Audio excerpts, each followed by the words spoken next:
খানাকুলে বালি মাফিয়ার দৌরাত্ম্য। রূপনারায়ণ ও মুন্ডেশ্বরী নদীর মিলনস্থল থেকে দেড়ার দিনে দুপুরে বালি চুরি হচ্ছে, আর এই নিয়ে রাজনৈতিক চাপানোতর তুঙ্গে।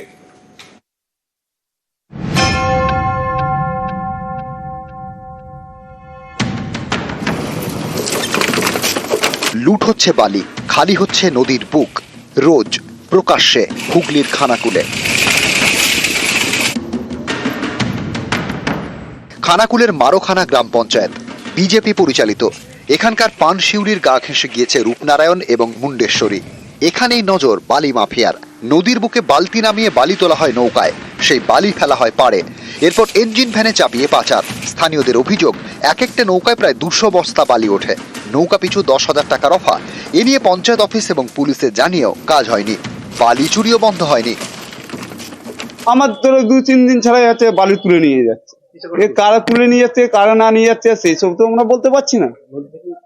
নদী থেকে তুলে নিচ্ছে, এই ধরো হচ্ছে আমাদের শশা বাজার থেকে তুলে নিয়ে যাচ্ছে। এরকম যে কাজ চলছে, ইলিগাল কাজ, ওটাকে একদম সমর্থন করছে না। এটা আমার জানা হয়েছে, এই বিরুদ্ধে অ্যাকশন নিয়ে নেব।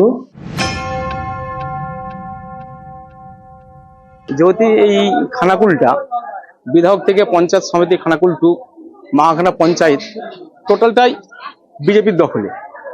ওখানে বিজেপির মদতেই বালিগুলো উঠছে। ওনারা আমাদের যে অপচার চালাচ্ছে, কুৎসা চালাচ্ছে, আপনারা একটু খোঁজ নিয়ে দেখবেন এই বালি তোলার সাথে কারা জড়িত রয়েছেন।